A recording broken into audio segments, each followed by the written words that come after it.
Hi, this is Beth from Around the Table Yarns. We are doing a year of hats from Kelburn Woolens, and tonight is the May hat. We have been doing a year of hats all year, and we will be looking at the brim of the May hat because it's really the only part that's different compared to the December hat and the January hat. I feel like it's the most significant part. So I'm going to highlight me. Woohoo! And I'm going to get my stuff out, get my pattern out. We're just chatting a little bit.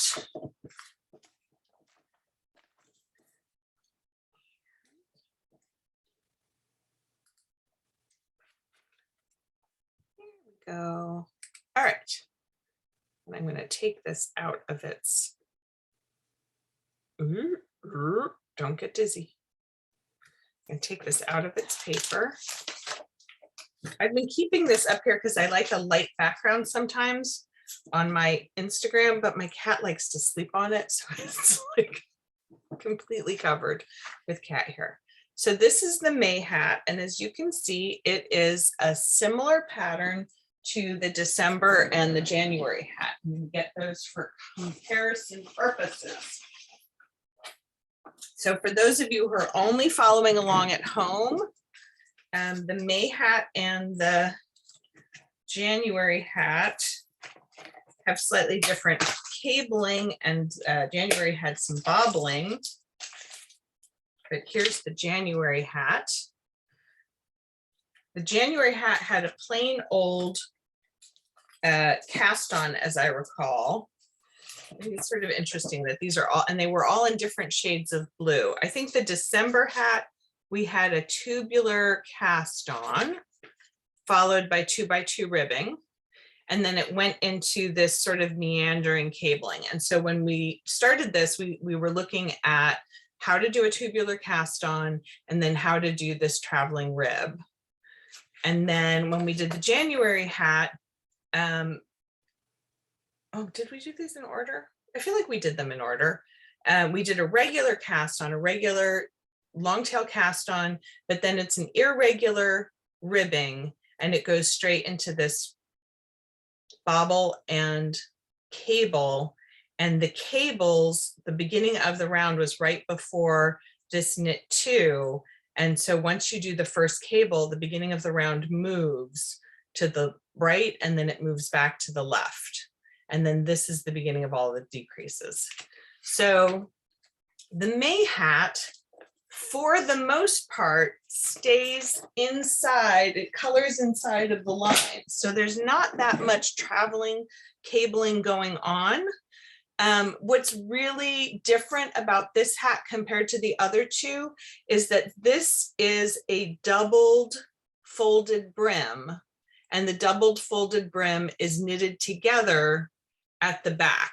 And so this morning in the 10 a.m. in-store session, we did this with one of the, with the participant. Elaine came in with hers, and I was grateful because I got to do it on hers and show her how to do this. And we had a lot of trouble. And so I was really glad to get a chance to try it, because it was, we'd used the Germantown as the provisional cast on yarn. And I think this is an excellent time to say, don't do that. Get a smooth cotton instead, maybe a little bit of Katona or something like that. But a smooth, not fuzzy yarn would be better. A non-woolen yarn would be better than a woolen. And so we had a lot of trouble pulling the provisional cast on out. So you can see my provisional cast on is yellow. I have finished my 5 inches of 2x3 ribbing. And so I have some insights from doing this morning that we're going to share.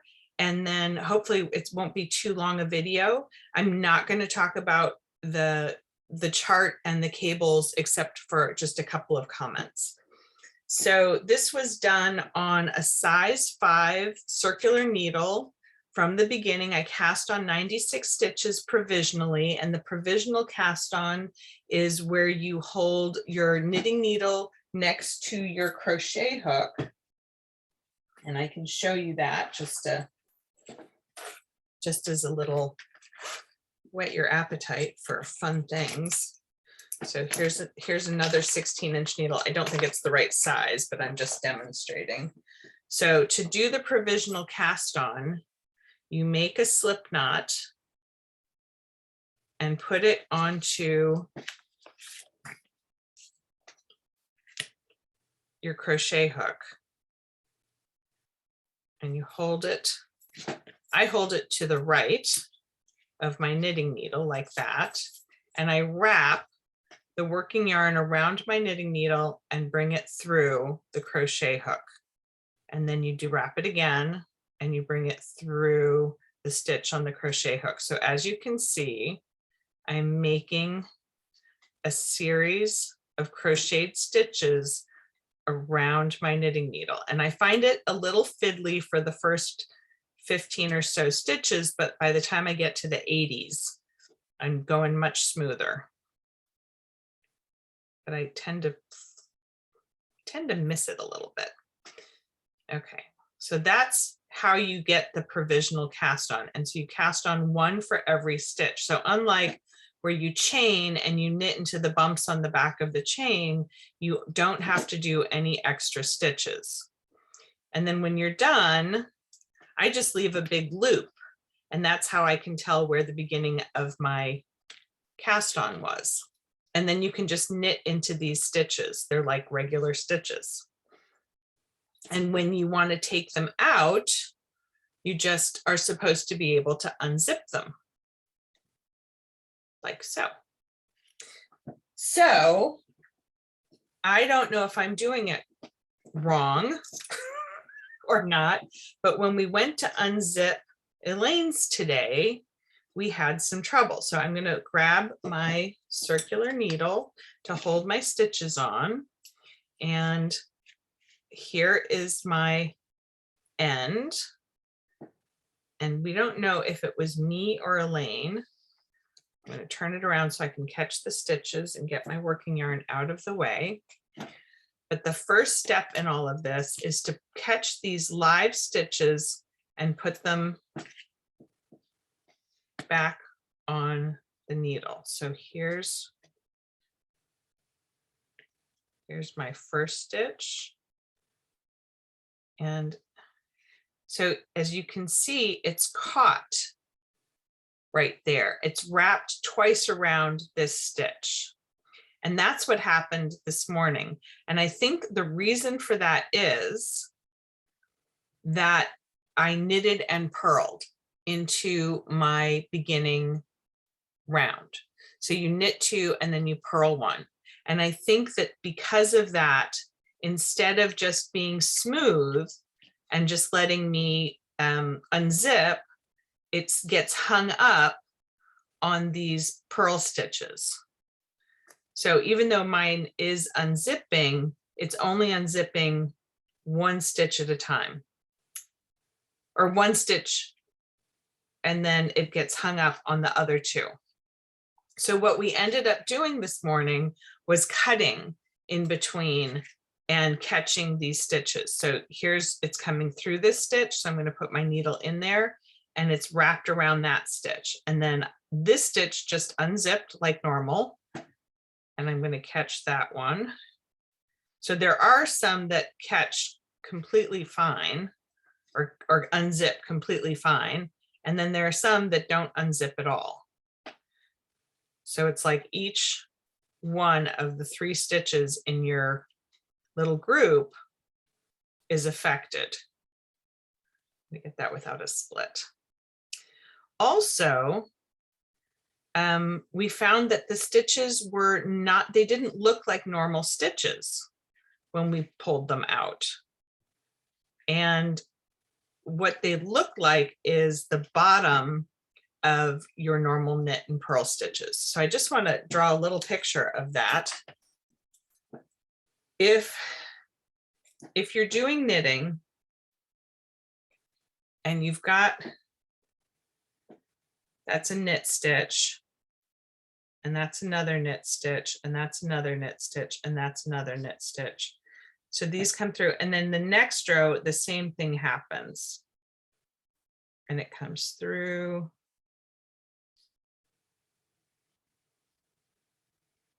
So this is what knit stitches are.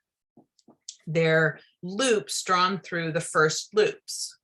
But if you, and so you keep going. So if I were picking up these stitches at the top, or if I were knitting those stitches at the top, that would be like the stitches on my needles, these stitches at the top on my needles.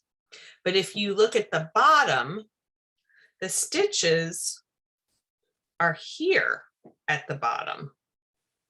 And there's these half stitches on the sides. So in the round, there isn't really a half stitch, but these bottom stitches, only the one in the middle is a proper looking stitch. And the ones on either side of it look like they're a little bit of a hybrid between a knit and a purl. So you're going to notice when you're picking up these stitches on the bottom that the bottom stitches don't act like exactly like the top stitches do. I'm going to pause the recording while, well, I'm going to start picking up these stitches on the bottom, and then I'm going to pause while we cut out a lot of these, a lot of this yarn, because it will take a minute.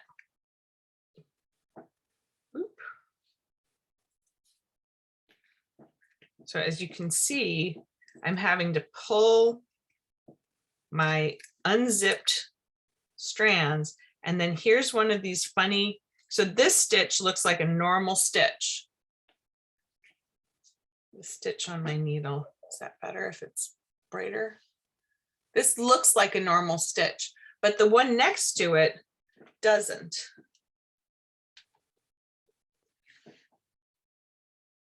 The one next to it, the yarn is wrapped twice around it, and then it looks like only half of a stitch. And that's kind of weird looking. And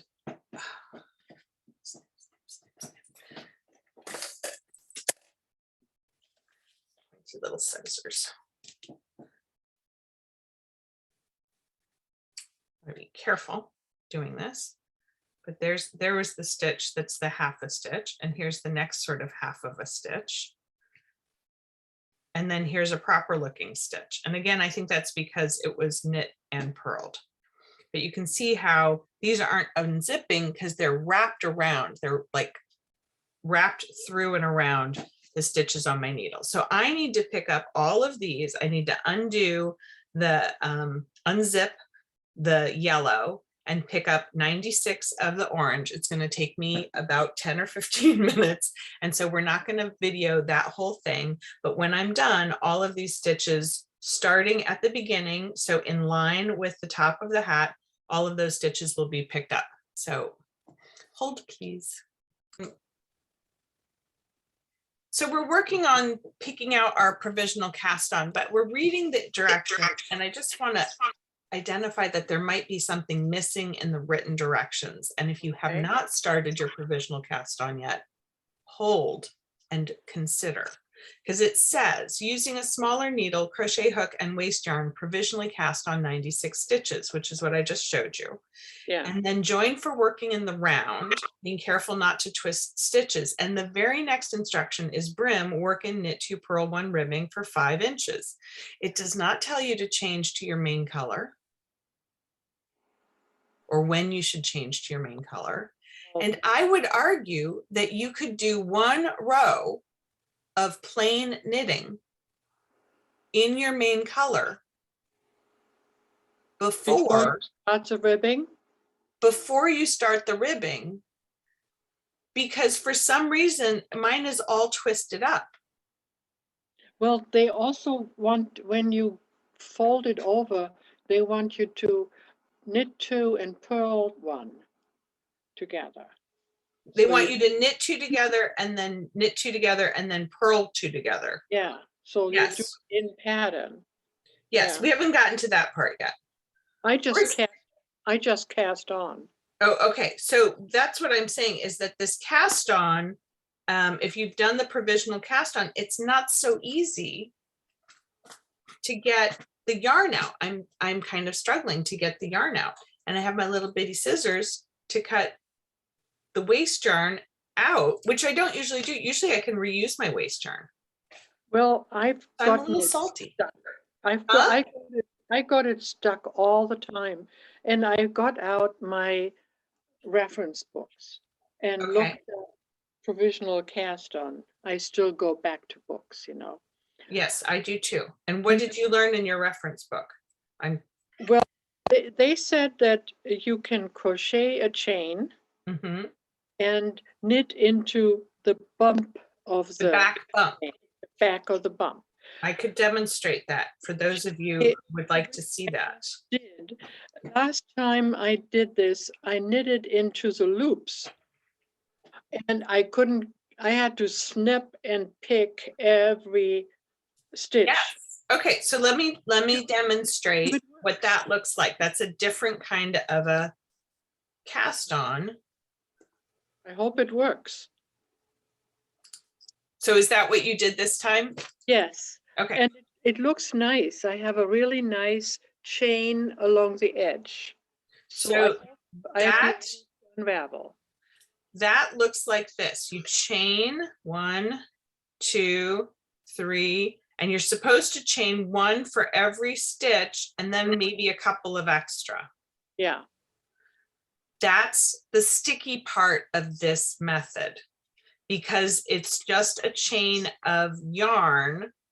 And I don't know about you, but my kitten just walked in the room, and sometimes people have children or puppies or dogs or husbands or food or the cable guy or whatever. So what happens is when you have 96 of these chains, that's a lot of, flippy little chains. So let's say I did 96 of them, and I did my same thing where I draw a big loop at the end.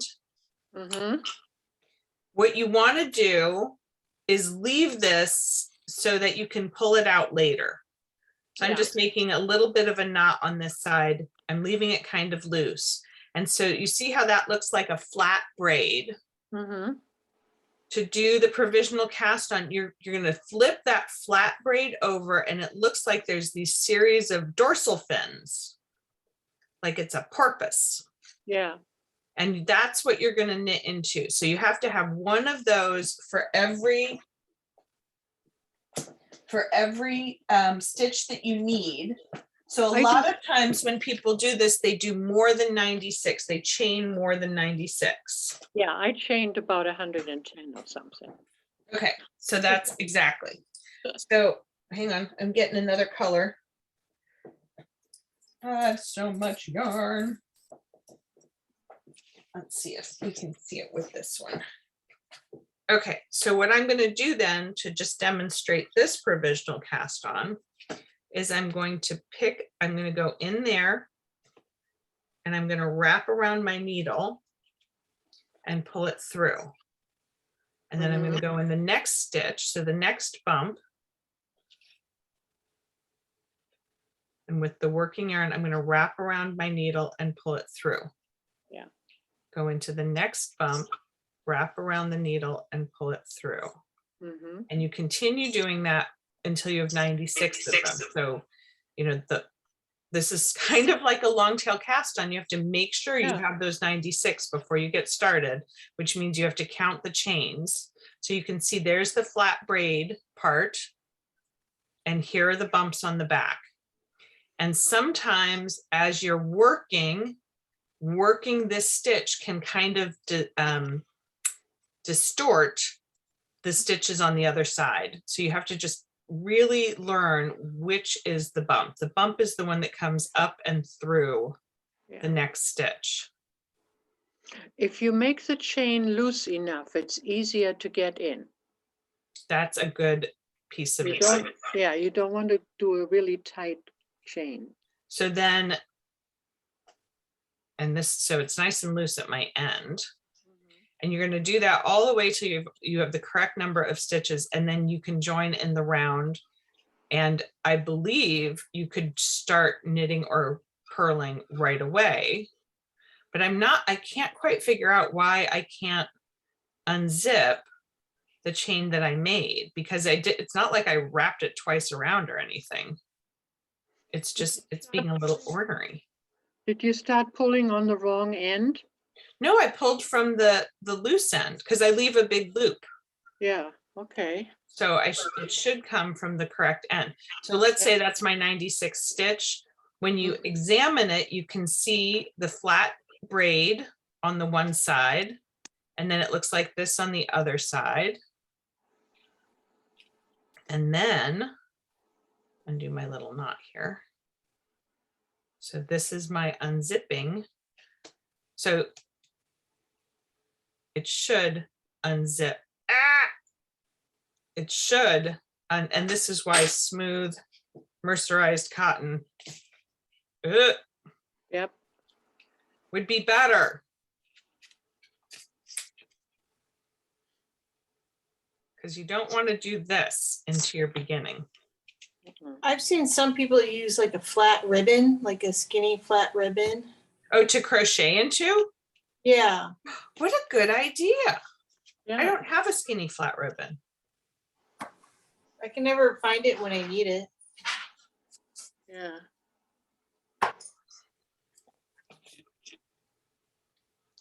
This is I reuse yarn too much. My yarn got a little splitty there. Obviously, I didn't practice this beforehand. Yeah.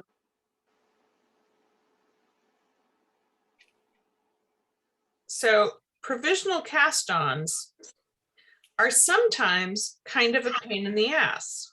Yeah. I think the moral to this story, so then the idea would be that you'd be picking up these stitches as you unzip it, and they'd be unzipping without any trouble, which mine are not. Okay, I'm not going to keep doing that. So here are two provisional cast-ons that are only sort of working. And, you know, here's my chain. This chain should just unravel, and it's not. So part of that is my fault for not using a smoother yarn. Part of that is my fault for not making a bigger chain. It should have just come right out, just like, so another thing you possibly could do to make a bigger, looser chain is you could do a finger crochet where you pull it through like this, where you make a slip knot and you pull it through. Yeah. But now we're getting really fussy and irregular. Like that doesn't make a nice flat braid looking thing. It doesn't, even though it comes out really easily, it's not really helping. So Bigger crochet hook. Bigger crochet hook, or I'm going to throw this out there. Cast on with a regular cast on and just pick up and sew or knit into the cast on edge when you do the part where you're folding it over, or instead of knitting them together, just sew it together. So my first one I did try, I just cast it on, and then when I went to go pick it up, I would not suggest a really dark yarn for your first one, because You mean like as pictured? It's a little twisted. Okay. But as you can see, I'm still working this. Again, these are the upside down starting stitches, but they're not just coming right out.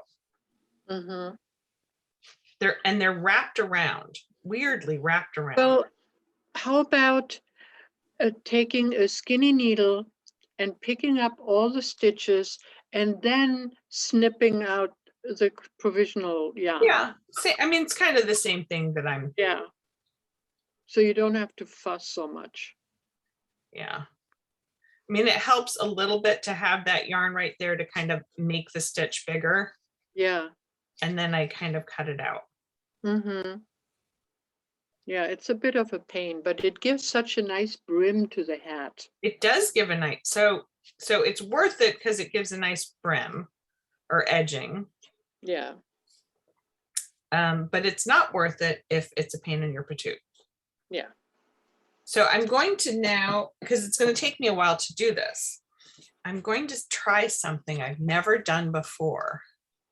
I'm going to share my screen. Wait, hold please. I'm going to open my viewers.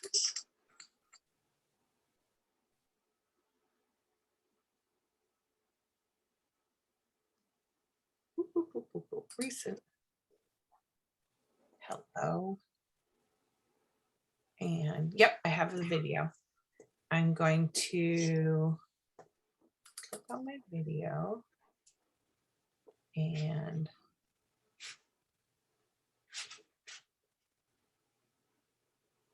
oh, I hope this is the right one. Let's see. You're gonna pull that. You're gonna pull Nope. unravel your. It's the wrong one. We didn't video it. Oh, too bad. Okay. Well, then we're going to pause our other video.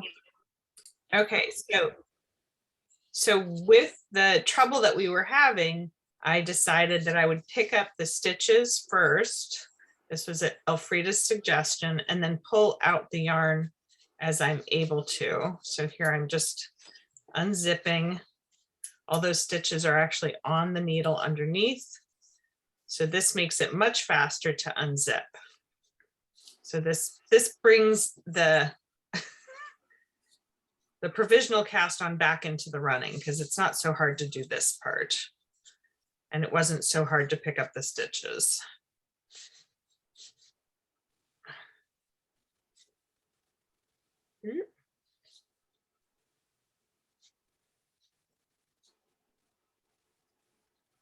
Be funny if I did just go the wrong way. No, it's still twisted. Yeah. See there, it's like double twisted around those stitches.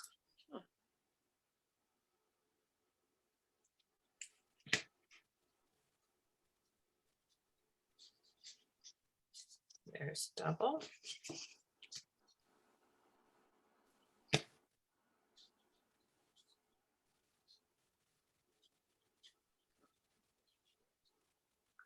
It's weird, it only comes easily out of one stitch. And then everywhere else it's doubled in. Can't quite figure it out. If anybody knows, please call and tell me. Inquiring minds. Yeah. So I'm just going to loosen these all up and then I'm going to snip it out. I want to snip it out with the yarn further away from my knitting because I don't want to pull out my knitting.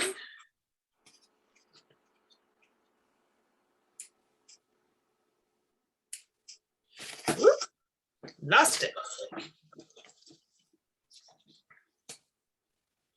So that makes it shorter work. But you're right. They don't that you have to knit the brim with the regular yarn. It doesn't say anything about it. Doesn't So say anything. please note in your pattern directions, it doesn't Yeah. say anything about switching to your main yarn. It only says use your waste yarn. Mm-hmm. It does seem like a silly thing to have to say, but I have found that you have to say everything. Yeah. That pattern writing should be complete. So also, and maybe what I'm missing, I did not take the time, the extra time to go to the website and watch the video of their doing this. And so maybe I would benefit from watching the video before I try and teach something. Mm-hmm. I don't know. That's why these classes are free, people. Yeah, but that, you know, paper pattern should be enough. It should be enough. But that's why we go through all of these. Yeah. Oh, got a little hung up there. Come here, baby. Come here, little yellow yarn. You don't want to live in there anymore.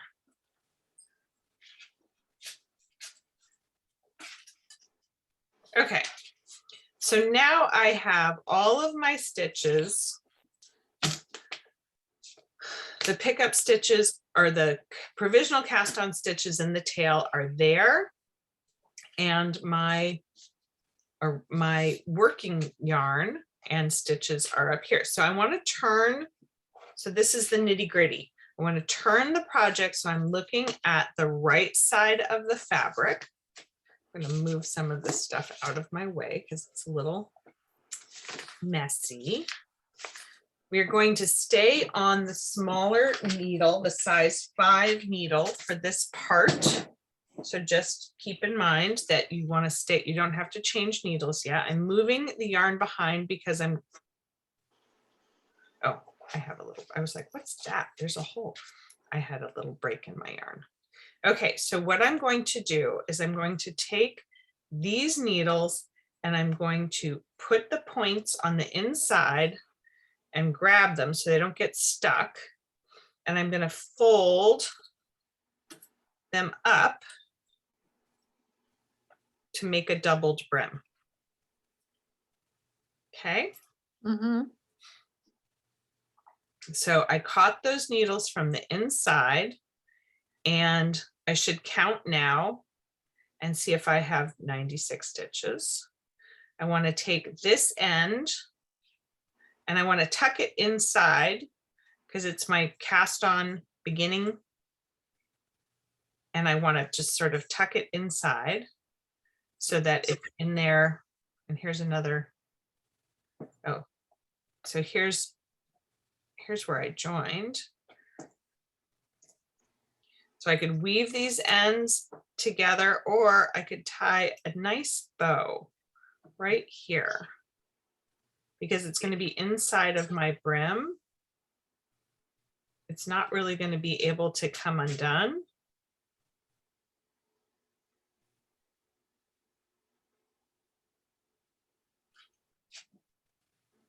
So there's my bow on the inside. So make sure if you have anything you need to sort of fix, oh, don't drop your stitches. Okay, so now I have my needles lined up and I'm working on the silver needles, not the wooden ones. The wooden ones were my to hold needle. And so to get this needle out of my way, I'm going to just push it down and have it just sit down there. So I pushed it through the material. You want to be able to turn the other needle to a perpendicular angle to the two. So here is the working yarn or the working stitches, the top stitches. Here are the cast on stitches behind. We don't have to match them up precisely because nobody's really going to look on the inside of your brim. So unless you're submitting this for the state fair, we don't really need for this to be perfectly lined up. And even if you had 96 stitches on the outside and 95 stitches on the inside, it would still be okay. So what we're going to do is we're going to go into the first stitch knitwise, into the first stitch on the bottom part knitwise, wrap around the needle and bring it through. I like to push them both off, sometimes with the needle, so I can see them both go off. And I'm not worried that something has fallen off of this needle. Do you see how the cat has nibbled on that? I use an emery board and a buffing square to smooth those off.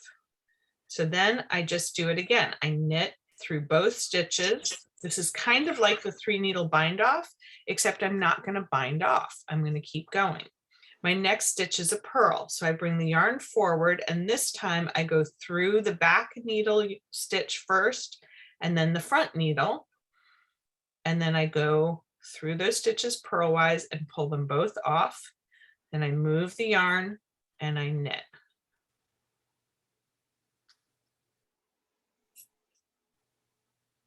So Elaine was having some trouble and she was holding the yarn and the needles kind of like this. And her hands were really starting to cramp and she was having some trouble.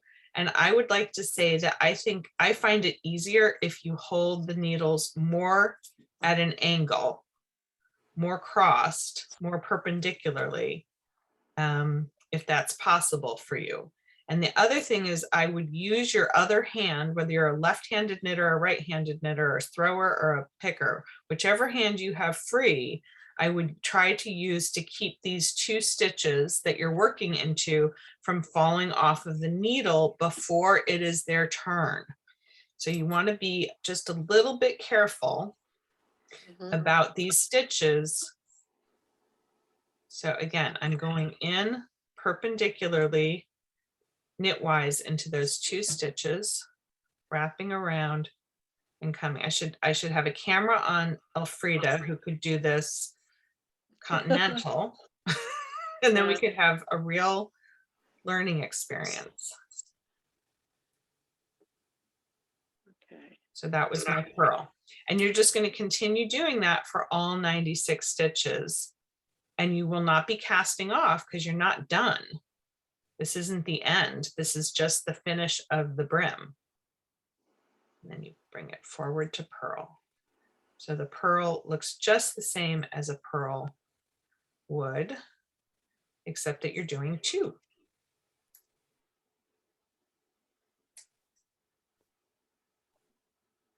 And what it does, and you can, don't drop the stitches. So I'm backing this out of the way. So the only needle not in play is this one back here. And once you get an inch or 2 away, it's not really in your way anymore. But you can see that what we're doing is closing up the top of the brim. So it's doubled here.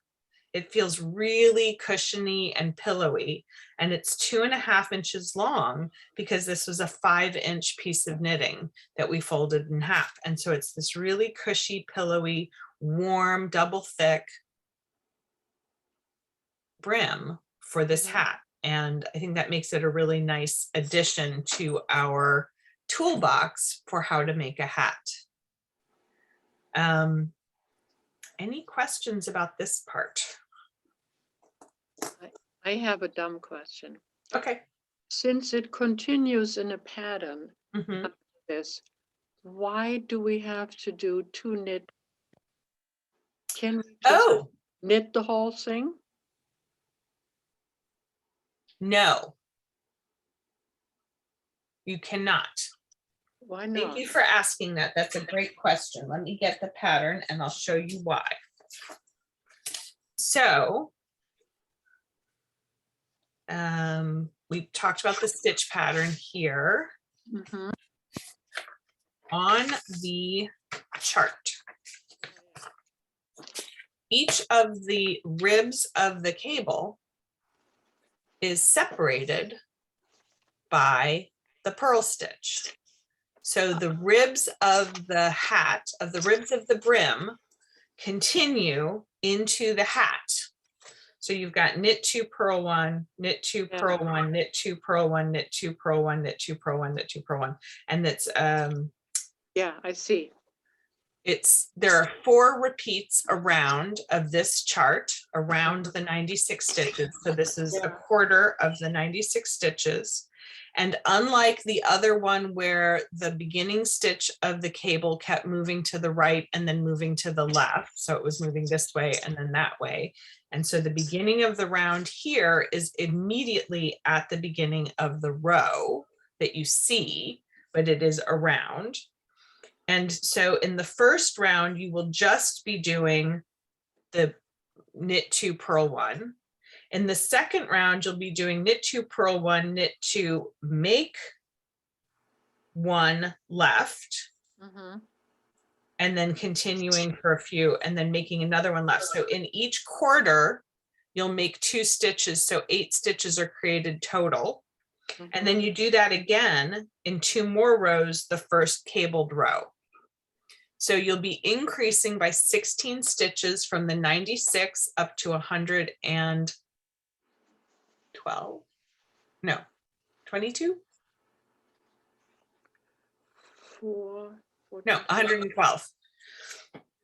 And in that row, you'll see that's where the first cables happen. There's no more increasing in the chart. If you continue, you just follow the different kinds of cabling, but the row of purl stitches is kept. Even though it's crossed a few times, the row of purl stitches is kept. And here you can see where there's some double purl stitches. Yeah. When you get to row 16, notice the blurb here. So if you place markers for your beginning of round and for each repeat of this pattern repeat, in row 16, when you come to the beginning of round marker, you are instructed to knit 2, even though they're not there. So let me find that piece of information. Here we go. Worthy of note. This is on page 2 of the pattern. When working from the body chart on round 16, you will need to remove and replace the end of round marker in order to work the final cross 2 by 1 by 2 right. So you work it as follows. You knit the first 2 stitches of the round, which are not charted. Work the chart 4 times around until 3 stitches remain. Remove the marker and work the last cable. Replace the marker and it should be located after the purl in the center of the cable. So you just have to rearrange that marker if all you have is your beginning of round marker. But if you have markers separating out each of your cable chart repeats, you will have to do the same thing for each of those markers. Okay. Yeah. So that's the one sticky place. And of course, I don't have round 16 on my needles because I can't have 2 things on my needles. That would be crazy. So I just hope that that is not too difficult. If it is, if you have trouble, please contact us because we would be happy to work through it with you. We can hop on Zoom. We can do it in the shop if you're able to come in, but you can see here, it extends 2 stitches further, which means that the 2 stitches that you knit at the very beginning are worked in that cross. So they're technically worked into the next row. You work them twice? Yeah, because you knit them. When you come to the beginning of round marker, you knit those 2 stitches. Yeah.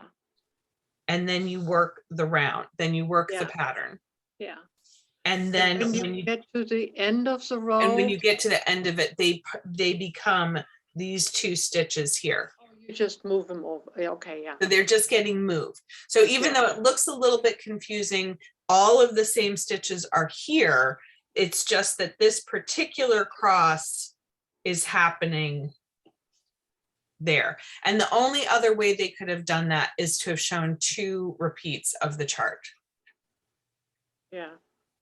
And even that wouldn't have been really enough. So this is the clearest way to write that in the chart. It will make more sense when you're doing it. And if you have issues with it, please let us know. Okay. Okay. All right. Good. Thank you. So any other questions? So I hope everybody enjoys it. The May hat looks like a lovely hat to have. I think Ingrid's finished one and did it in dark, dark blue. Dark gray. Dark, dark gray. Good. It's a beautiful color.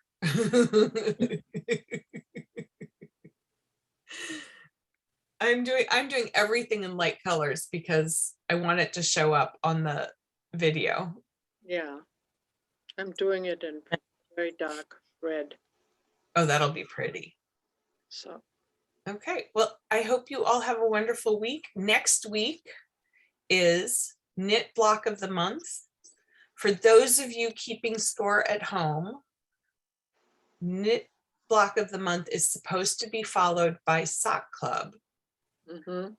but I will not be in the country on May 16th. I will be at Disneyland Paris. And I You will don't- not be sharing my sock wisdom from Disneyland Paris. So when Have room in your suitcase for me? I do not have room in my suitcase. I'm so sorry.